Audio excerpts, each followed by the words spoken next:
आज Doubtnut app download करें। Doubtnut पर अपने सभी गणित, रसायन विज्ञान, भौतिक विज्ञान और जीव विज्ञान के डाउट्स का करो सफाया। बस प्रश्न की फोटो खींचो, एक ही प्रश्न को क्रॉप करो और तुरंत वीडियो सोल्यूशन पाओ। अभी डाउनलोड करें। इस प्रश्न में हमें गिवन है एक द्रव्यमान m x अक्ष के समांतर नियत वेग से गतिमान है। मूल बिंदु के सापेक्ष इसका कोणीय संवेग घटेगा, बढ़ेगा या नियत रहेगा। हमें क्या बताना है? मूल बिंदु के सापेक्ष कोणीय संवेग का मान। तो हम मान लेते हैं जो कण है उसका जो द्रव्यमान क्वेश्चन में गिवन हमारे पास m है, इसका वेग हम मान लेते हैं v है। ये कण हमारा x अक्ष के समांतर नियत वेग से गति कर रहा है। ठीक, तो इसका जो रैखिक संवेग हो जाएगा कण का हमारे पास p बराबर क्या होता है? द्रव्यमान इंटू वेग। तो ये आ जाएगा हमारे पास द्रव्यमान इंटू वेग।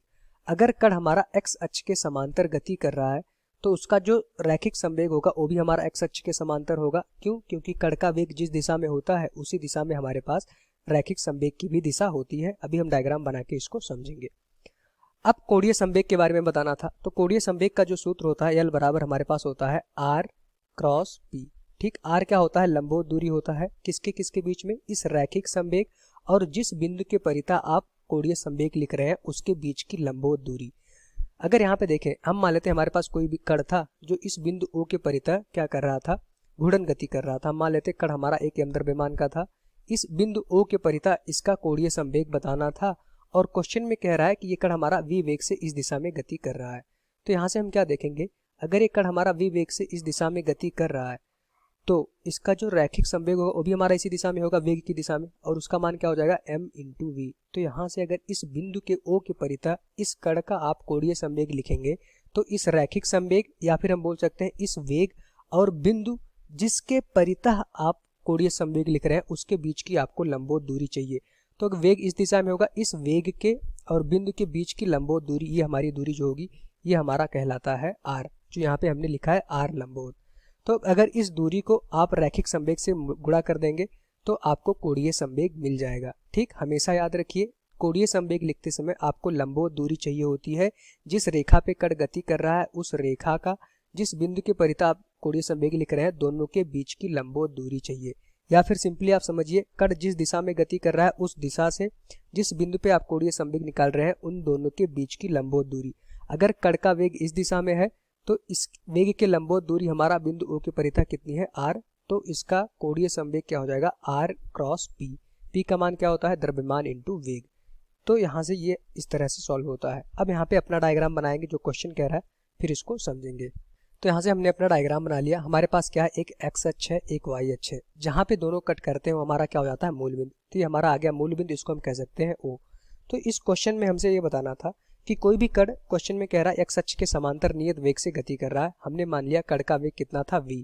O हमारा वेग किधर होगा? x अक्ष के समांतर होगा। मतलब ये कण हमारा x अक्ष के समांतर इस रेखा पे गति कर रहा होगा आगे इस तरह से v वेग से, और उसका वेग हमेशा नियत रहेगा। ठीक, अगर वेग इस दिशा में है तो कण का रैखिक संवेग भी इसी दिशा में होगा, कण का रैखिक संवेग भी इसी दिशा में होगा p, और उसका मान कितना हो जाएगा? m into we. m क्या है? कण का वेग, और कण किस वेग से गति कर रहा था? वो हमारा m कण का द्रव्यमान है, v क्या है? कण का वेग। तो यहाँ से अगर देखें वेग हमारा अगर नियत रहेगा तो रैखिक संवेग भी हमारा नियत रहेगा। अब हमें बताना था इसका कण जो है हमारा इसका मूल बिंदु के सापेक्ष कोणीय संवेग। तो हमने क्या देखा? अगर कोणीय संवेग लिखना है तो आपको क्या जरूरत पड़ती है? लंबवत दूरी और रैखिक संवेग का मान। तो यहाँ से हमने देखा कि बिंदु O और जिस रेखा पे कण गति कर रहा है उसके बीच की लंबवत दूरी ये हो जाएगी r। हमने कहा ये दूरी अभी r है। ठीक, तो ये लंबवत दूरी आपको लिखनी पड़ेगी। अब यहाँ से देखें अगर ये कण हमारा इस x अक्ष के समांतर लगातार गति करेगा तो ये लंबवत दूरी जो होगी हमारा नियत रहेगा। लंबवत दूरी किसके बीच में होती है? कण जिधर गति कर रहा है जिस रेखा पे, उस रेखा से जहां पे आप कोणीय संवेग जिस बिंदु की परिता निकाल रहे हैं उस रेखा का उस बिंदु के बीच की लंबवत दूरी आपको चाहिए होगी। तो कण अगर देखें तो इस x अक्ष के समांतर गति कर रहा था, इस रेखा को थोड़ा सा पीछे बढ़ाएंगे तो यहाँ से मूल बिंदु से इस रेखा की लंबवत दूरी क्या है? r, जो कि हमेशा नियत रहेगी। क्यों? क्योंकि कण हमेशा इसी दिशा में लगातार गति करते हुए x अक्ष के समांतर जा रहा होगा। तो ये जो मूल बिंदु से इस रेखा जिस रेखा पे कण हमारा गति कर रहा है उसके बीच की दूरी नियत रहेगी। तो यहाँ से हम क्या कह सकते हैं? कोणीय संवेग हमारा नियत रहेगा। क्यों? L बराबर आ गया हमारे पास। अगर यहाँ से देखें r क्रॉस p की वैल्यू आप यहाँ पे पुट कर दीजिए, द्रव्यमान इंटू वेग। कण का द्रव्यमान हमें क्या गिवन है? Capital M। तो यहाँ से हम इसको कैपिटल M लिख सकते हैं इंटू कण का वेग हमने v मान रखा है। अगर यहाँ पे गुणे का चिन्ह लगाएंगे, चूंकि ये सदिश गुणनफल हटाएंगे तो एल का मान क्या हो जाएगा, r m v sine theta. अच्छा, थीटा क्या होता है, वेग और आर के बीच का कोण। तो यहाँ से हम देखेंगे वेग इस दिशा में एक्स अक्ष के समांतर और ये लंबवत दूरी है आर, ये हमारा ये है, तो इनके बीच का कोण हमेशा क्या होता है, कोणीय संवेग में 90 डिग्री का होता है। तो साइन 90 का मान हो जाएगा 1 और कोणीय संवेग आ गया हमारे पास आर एम वी। ठीक, अब यहाँ से देखें कोणीय संवेग ना तो वेग परिवर्ती हो रहा है, ना तो लंबवत दूरी परिवर्ती हो रही है, ना तो द्रव्यमान परिवर्ती हो रहा है। तो इसका मतलब कोणीय संवेग हमारा क्या रहेगा, नियत रहेगा। यही हमारा इस क्वेश्चन का आंसर हो जाएगा। इंपॉर्टेंट बात क्या रही, कोणीय संवेग लिखते समय आपको लंबवत दूरी चाहिए होती है। लंबवत दूरी किसके बीच में, जिस बिंदु के परितः आप कोणीय संवेग निकाल रहे हैं उस बिंदु से जिस रेखा पे कण हमारा गति कर रहा होगा। तो कण हमारा इस रेखा पे गति कर रहा है, तो इस बिंदु से इस रेखा की लंबवत दूरी हमने देखा आर हमने मान रखा था, तो आर हमेशा नियत रहेगा, जिसकी वजह से कोणीय संवेग हमारा नियत रहेगा। अगर आपको ना भी समझ में आए तो यहाँ से देखेंगे जिधर कण का वेग होगा उस वेग से जिस बिंदु पे आप कोणीय संवेग लिख रहे हैं उस वेग और उस बिंदु के बीच की लंबवत दूरी आप निकाल लेंगे।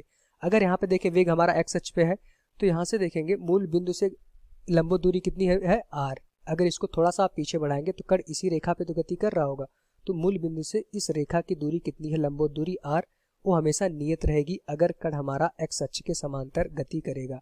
चूंकि वेग क्वेश्चन में गिवन है ऑलरेडी नियत है, तो इसका मतलब इसका कोणीय संवेग नियत रहेगा। यही हमारा इस क्वेश्चन का आंसर हो जाएगा। तो हमें क्या बताना था, कोणीय संवेग बढ़ेगा, घटेगा या नियत रहेगा। आंसर क्या होगा, कोणीय संवेग नियत रहेगा। Thank you. कक्षा 6 से 12वीं से लेकर नीट, IIT, JEE वो एडवांस के लेवल तक 1 करोड़ से ज्यादा छात्रों का भरोसा। आज ही डाउनलोड करें डाउटनेट ऐप या व्हाट्सएप करें अपने सारे डाउट्स 8400 400 400 पर।